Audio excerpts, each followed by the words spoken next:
देश न्यूज में आपका स्वागत है। मैं हूं आपके साथ धर्मिष्ठा और आप देख रहे हैं हमारा खास कार्यक्रम पर्दाफाश। कानपुर में एक युवक फर्जी होमगार्ड और एक हेड कांस्टेबल फर्जी टीएसआई बनकर अवैध वसूली कर रहे हैं, जिनका एक पूरा गैंग है। जहां ट्रैफिक के पालन न करने वाले लोगों से अभी तक 50,000 से अधिक रुपए की वसूली कर चुके हैं। और उस पूरे मामले में हैरानी तो तब हो गई जब पैसे कैश नहीं, बकायदा क्यूआर कोड से ऑनलाइन लिए जा रहे। दरअसल कानपुर पुलिस कमिश्नर कार्यालय पहुंचकर पीड़ित अधिवक्ता अंकित यादव ने बताया कि वे थाना चकेरी अंतर्गत श्यामनगर बाईपास के पास से अपनी कार से दही लेने जा रहे थे।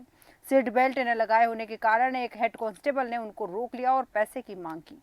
इतने में ही ट्रैफिक की गाड़ी से एक युवक आया जो अपने को टीएसआई बता रहा था।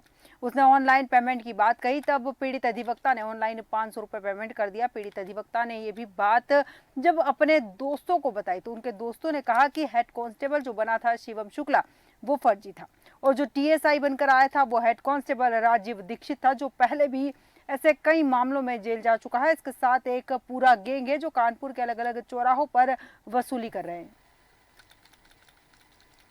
मेरे साथ मैं अपने घर से गाड़ी लेकर के अपनी गया था बाईपास के उस पार दही लेने के लिए, और एक फर्जी होमगार्ड शिवम शुक्ला वो मेरी गाड़ी के आगे आके खड़ा हो गया। कहता है कि तुम्हारी गाड़ी का चालान करेंगे, आप सीट बेल्ट नहीं लगाए हैं। मैंने उससे विनती और प्रार्थना की, भैया ऐसा है, मैं भी अधिवक्ता हूँ। और तो उसने उसी थोड़ी देर में एक टीएसआई की गाड़ी से एक व्यक्ति जो कि शिवम दीक्षित राजीव दीक्षित वो आया। उसने कहा कि आपकी गाड़ी का चालान होगा, नहीं तो आप हमें 1000 रुपए दे दीजिए। मैंने उससे साथी से कहा कि मेरे पास पैसे नहीं है, तो मैंने कहा मैं आपको बाद में दे दूंगा। नहीं, कहता अभी चाहिए, नहीं आपकी गाड़ी का चालान हो जाएगा। जो कि उसके बाद मेरे पास ऑनलाइन पड़े थे, फिर उसने कहा कि मुझे ऑनलाइन दे दीजिए। तो मैंने कहा, उसने अपना मोबाइल दिखाया और इस नंबर पे आप क्यूआर कर दीजिए। तो मैंने उस पर 500 रुपए अपना कर दिया। मैं भाई साहब कमिश्नर ऑफिस आया हूँ और मैं इसलिए आया हूँ कि हमारे एडवोकेट साथी हैं अंकित यादव, उनके साथ एक घटना हो गई जो कि ऑनलाइन वसूली कर ली गई ट्रैफिक के फर्जी टीएसआई फर्जी होमगार्ड द्वारा। जैसा कि बता दें, आपको अवगत करा दें, 25/1/2024 को मेरा अधिवक्ता साथी अंकित यादव एडवोकेट श्यामनगर बाईपास पार कर रहा था अपनी कार से, जो कि उसका गाड़ी का नंबर बाहर का था यूपी 93। तो रघुवीर गुंटी के पास 50 कदम पहले गाड़ी उसकी रोकी गई एक शिवम शुक्ला होमगार्ड द्वारा। कई लोगों को ये फर्जी अधिकारी जो है ठग चुके हैं और कई लोग अब तक इनका शिकार बन चुके हैं। इसी विषय पर विस्तृत चर्चा के लिए हमारे साथ मेहमान जुड़ चुके हैं, उनसे आपका परिचय करवा दें। सुनील कुमार संवाददाता कानपुर से हमारे साथ जुड़ चुके हैं। अंकित यादव जी हमारे साथ जुड़े हैं जो कि पीड़ित है और अधिवक्ता भी है, और अभिषेक शर्मा जी पत्रकार है जो हमारे साथ जुड़ चुके हैं। सुनील जी, जानना चाहूंगी क्या है पूरा मामला? जी धर्मिष्ठा जी, बिल्कुल बता दें, जिस तरीके से पुलिस के कार्यशैली के सवाल उठ रहे हैं, उत्तर प्रदेश की सरकार आते ही तमाम तरीके की बातें कही कि पुलिस पे लगाम लगाने की बात करें, क्योंकि पुलिस के द्वारा फर्जी वसूली के तमाम ऐसे मामले सामने आते रहते हैं। ऐसा ही मामला कानपुर से आया है, जहां पर एक शिवम शुक्ला और राजीव दीक्षित, दो जो फर्जी, एक टीएसआई बना है, एक जो पुलिस वाला बना हुआ है, ट्रैफिक पुलिस बना हुआ है। ये एक अंकित यादव अधिवक्ता है, इनके साथ में अवैध तरीके से वसूली हुई। अंकित यादव का कहना है कि हम घर से अपने एक दुकान पे दही लेने के लिए जा रहे थे, उसी समय एक टीएसआई या और राजीव दीक्षित व शिवम शुक्ला दोनों आए वहां पर और हमसे कागज की बात करने लगे और सीट बेल्ट ना लगाने पर हमसे फाइन भरने को बोला। उतने में उन्होंने रिक्वेस्ट करने के बाद भी उनसे 1000 रुपए की वसूली करने की बात हुई, मगर 1000 रुपए नहीं थे, तो उनके पास में ऑनलाइन कुछ पेमेंट पड़ा हुआ था, उसमें से 500 रुपए बेकायदे उन्होंने ऑनलाइन ट्रांसफर किया। तो ऐसे में ये सवाल उठता है कि उत्तर प्रदेश सरकार जैसे ही तमाम तरीके की दावे करती है, मगर वैसे ही कानपुर में उनके पुलिस के अधिकारी हैं ये लोगों से वसूली करते हैं। ऐसे ही पता नहीं कितने मामले हैं जो पहले भी आते रहे हैं, आए दिन वीडियो वायरल होते रहे, पुलिस की कार्यशैली पे सवाल उठते रहे हैं। मगर एक ये अधिवक्ता है जिन्होंने आरोप लगाया है कि इनसे 500 रुपए की ठगी की गई है। और जो राजीव दीक्षित की बात करें, शिवम शुक्ला की बात करें, ये पहले भी किसी आरोप में, इसी तरीके के आरोपों में जेल जा चुके हैं। बिल्कुल। उसके बाद भी कानपुर पुलिस है जो इन पे कोई कड़ी कार्रवाई आज तक नहीं कर सकी है, और उसके बाद में ये आए दिन किसी न किसी को टारगेट बनाते रहते हैं। जी। बिल्कुल, बिल्कुल, प्रशासन पर सवालिया निशानियाँ उठता हुआ नज़र आ रहा है। अंकित यादव जी, जैसा कि आपके साथ ये घटनाक्रम हुआ है पूरा, आपको नहीं लगता है कि कहीं न कहीं प्रशासनिक अधिकारियों की लापरवाही है? क्योंकि अगर ट्रैफ़िक के नियमों को लेकर लगातार सरकार अवगत करती है और कहती भी है कि अगर आपके पास ड्राइविंग लाइसेंस नहीं है, कोई समस्या है तो आप पेमेंट के लिए बाकायदा रसीद दी जाती है, या फिर कई बार जो ट्रैफ़िक पुलिस वाले होते हैं उनकी दबंगई के शिकार के कारण आम जन जो है, जैसे आप तो अधिवक्ता है, लेकिन आम जन भी जो है पैसे देकर मामला रफा-दफा कर देती है और इसी का फ़ायदा ये जो ठग रहते हैं, जो फर्जी पुलिस वाले होते हैं, ये उठाते हैं। जी जी बिल्कुल। ऐसा है कि ये उन्हीं को टारगेट करते हैं जो उनका हुलिया देखते हैं कि वो कैसा कपड़ा पहने हुए हैं, कैसे उनका बोलने का जो है, उन्हीं को टारगेट करते हैं। अवगत करा दूं, जिस दिन ये कांड हुआ मेरे साथ, मैं लोअर और टी-शर्ट में था। जी। तब मेरे साथ इन्होंने ठगी की और मेरे बताने के बावजूद भी, और कह रहे थे आपकी गाड़ी सीज करा देंगे। जो टीएसआई साहब बन के आए थे, राजीव दीक्षित, जी। वो कह रहे थे कि आपकी गाड़ी सीज कर देंगे, आप ज्यादा बहस करेंगे तो हमसे। आपके जैसे न जाने कितने अधिवक्ता हमसे और इस प्रकार का काम करते हैं। कहीं न कहीं जितने भी ठग है जो लापरवाही के चलते, पुलिस की लापरवाही के चलते इस तरह के ठगों के हौसले जो है बुलंद होते हैं। अभिषेक शर्मा जी, आपके पास आऊँगी। क्या लगता है प्रशासन की नाक के नीचे इस तरह के शिकार हो रहे हैं लोग, ठगी कर लोगों को धोखा दिया जा रहा है? आपको नहीं लगता है प्रशासनिक अमला कमज़ोर पड़ रहा है यहाँ पर? नहीं, जहाँ तक ये देखा जा रहा है कि कानपुर में जब कमिश्नर साहब आए थे तो उन्होंने कई बड़े-बड़े दावे करे थे, जी। लेकिन उनके सारे दावों की पोल खुलती अब नजर आ रही है। जिस तरह से लगातार ये वीडियो वायरल हो रहे हैं, पुलिस कर्मियों के कहीं वसूली कर रहे हैं, कहीं किसी तरह के वीडियो वायरल हो रहे हैं, तो उसमें कानपुर पुलिस के ऊपर भी एक कहीं बड़ा सवाल उठता है कि आखिर कानपुर पुलिस कर क्या रही है बिल्कुल। लगातार। बिल्कुल। जी। बिल्कुल सही कहा कि कानपुर पुलिस कर क्या रही है। जहां सवाल आता है सुरक्षा का या फिर जिम्मेदारी निभाने का, वहां पर पुलिस यहाँ लापता नजर आती है। सुनील जी, आपके पास आऊंगी। यहाँ पर जिस तरह से हम यहाँ बात कर रहे हैं, फर्जी ठगी की गई है, एक दो मामले नहीं, ऐसे कई मामले हैं जिन लोगों को इन दोनों आरोपियों ने ठगा है, लेकिन पुलिस महकमे की नाक के नीचे इस तरह से अपनी गतिविधियों को अंजाम दे रही है। क्या पुलिस का अमले को इस बारे में कोई जानकारी नहीं है, या फिर उन्हें इस मामले में नजर बनाने की जरूरत महसूस नहीं होती? देखिए, बिल्कुल आपको बता दें, कानपुर कमिश्नर जो अखिल कुमार के आते ही पुलिस महकमे में हड़कंप मचा हुआ है। उसके बाद में जैसे उन्होंने यहाँ पे कानपुर का पदभार संभाला, उसके बाद में तमाम तरीके के दावे किए, त्रिनेत्र और तमाम तरीके के सीसीटीवी कैमरे की बात किया, और तमाम तरीके से शहर पे जो हो रहे भ्रष्टाचार पर निगरानी की भी बात किया। मगर उसके बाद भी जो भ्रष्टाचार है, उन्हीं के जो अधिकारी हैं, उन्हीं के जो कर्मचारी हैं, जो सिपाही हैं, जो टीसाई हैं, फर्जी बन के वसूली कर रहे हैं। तो जब चोर के घर में चोर बैठा हुआ है, तो ऐसे पुलिस पे सवालिया और निशान उठते हैं कि पुलिस को इस पे कार्रवाई करनी चाहिए और कड़ी कार्रवाई करके इनको जेल भेजने का काम करना चाहिए। क्योंकि पहले भी जो राजीव दीक्षित है, ये पहले भी जेल जा चुका है। उसके बाद भी पुलिस इन पे क्या है, क्यों इस तरीके की सवालिया निशान खड़े होते हैं, उसके बाद भी कोई कार्रवाई नहीं करती है, तो क्यों पुलिस इन पर मेहरबान है? तो एक यहाँ पे प्रश्न चिन्ह उठता है। जिस तरह पे उत्तर प्रदेश सरकार योगी आदित्यनाथ तमाम तरीके के दावे करते हैं और पुलिस को स्ट्रांग करने की बात किया, और जहाँ पे केमिस्ट्री लागू है वहां पे तमाम तरीके के दावे करते हैं कि यहाँ पे सीसीटीवी फुटेज से निगरानी की जाएगी, जो आम जनमानस को उससे फायदा मिलेगा, जो कोई ठगी का शिकार नहीं बनेगा। उसके बाद में तमाम सुविधाएं देने की बात करते हैं, मगर उन्हीं के जो आला अधिकारी है, उन्हीं के जो पुलिसकर्मी है, जो सरकार पे सीधा पपीता लगाने का काम कर रहे हैं, भ्रष्टाचार का काम कर रहे हैं। उसके बाद भी ऐसे में सवाल ये उठता है कि इन पर अभी तक कोई कार्रवाई नहीं हुई है। बिल्कुल। तो बिल्कुल। ऐसा क्यों है कि ये कार्रवाई नहीं हुई है? कार्रवाई इनको करना चाहिए, कार्रवाई करने के बाद में इनको जेल भेजना चाहिए। जी। बिल्कुल, बिल्कुल सही कहा यहाँ पर कि प्रश्न चिन्ह तो उठता है, सुरक्षा पर भी प्रश्न चिन्ह उठता है और पुलिस पर भी प्रश्न चिन्ह उठता है, क्योंकि यहाँ पर ठगी पुलिस बनकर की जा रही है। उसके बाद पुलिस का महकमा जो है यहाँ पर अलर्ट नजर नहीं आ रहा है। अंकित यादव जी, आपके पास आऊंगी। आपने पुलिस कमिश्नर से मिले हैं, प्रार्थना पत्र दिया, जांच के आदेश भी उन्होंने दिए, लेकिन कार्रवाई कहाँ तक पहुंची, उन्होंने क्या आश्वासन दिया? क्योंकि आरोपियों के नाम भी बताए गए, ऐसा भी नहीं कि आरोपियों को ढूंढना है, आरोपियों के नाम भी बताए गए, उसके बाद उन्हें पकड़ने में इतना समय क्यों लग रहा है? ये लापरवाही है, और क्योंकि पुलिस की कोई भी अगर कार्रवाई कर रही होती है तो वो व्यक्ति अभी इधर उधर घूम रहा है, उसको गिरफ्तारी होती है उसकी। पुलिस उसमें बचाव में लगी हुई है उसके, कि उसको कैसे बचाया जाए, उसके साथियों को कैसे बचाया जाए। पुलिस बचाव में लगी हुई, मतलब आपको लगता है यहाँ पर कि कहीं ना कहीं पुलिस की साठगांठ से ये जो गैंग है ये अलर्ट है? जी जी बिल्कुल, साथ पुलिस के साथ गार्ड से ही चल रहा है। अगर ठीक है, कोई इस वक्त व्यक्ति हमारे साथ एक चीज- शिवा सिंह जी एडीसीपी ट्रैफिक के जुड़े हुए हैं, इनसे मैं चर्चा करना चाहूंगी। शिवा सिंह जी, देश न्यूज में आपका बहुत बहुत स्वागत है। Thank you. यहाँ पर बात चल रही है, अधिवक्ता को ठगा गया है कुछ लोगों ने। 2 लोग जिनका नाम सामने आ रहा है, जिन्होंने ट्रैफिक पुलिस बनकर 2 लोगों को ठगा है। यहाँ पर बड़ा सवाल यहाँ ये उठता है कि लगातार आपकी नाक के नीचे इस तरह के काम हो रहे हैं, क्यों कार्रवाई नहीं की जा रही है इस तरह के ठगों के ऊपर? देखिए, पूरे प्रकरण की जांच चल रही है, जितने भी उसमें संबंधित लोग हैं उनका बयान चल रहा है, और जैसे ही जांच पूर्ण होगी तो आगे की कार्यवाही से आपको भी अवगत कराया जाएगा। अभी जांच चल रही है। जांच चल रही है, लेकिन जब पीड़ित ने शिकायत पत्र दे दिया है, उनके साथ ठगी हुई है, QR कोड से पेमेंट लिया गया है, इसमें अब और क्या जांच बची है?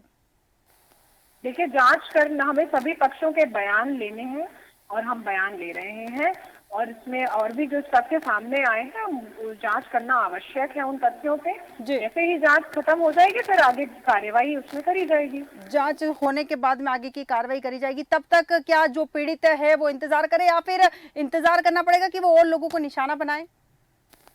नहीं, इसमें ट्रैफिक पुलिस द्वारा इसको हम लोग ध्यान से देख रहे हैं। उस प्रकार की कोई और आगे कंप्लेन नहीं आनी चाहिए और नहीं आएगी, और इसको जांच जल्दी से जल्दी खत्म करने का ही लक्ष्य है हमारा। ठीक है शिवाजी, बहुत बहुत धन्यवाद आपका हमारे साथ चर्चा में शामिल होने के लिए। जैसा कि शिवाजी ने कहा है कि जांच की जा रही है और जल्द से जल्द मामला ये सामने आएगा और आगे से ऐसे मामले ना हो, इस पर कार्रवाई की जाएगी। अभिषेक जी, आपके पास आऊंगी। यहाँ पर कार्रवाई की बात की जाती है, जांच की बात की जाती है, लेकिन इसके बावजूद भी इस तरह के जो ठग गैंग है, जो गिरोह है, ये सक्रिय रहते हैं और लगातार पुलिस की जो व्यवस्था है उसे पलीता लगाते हैं।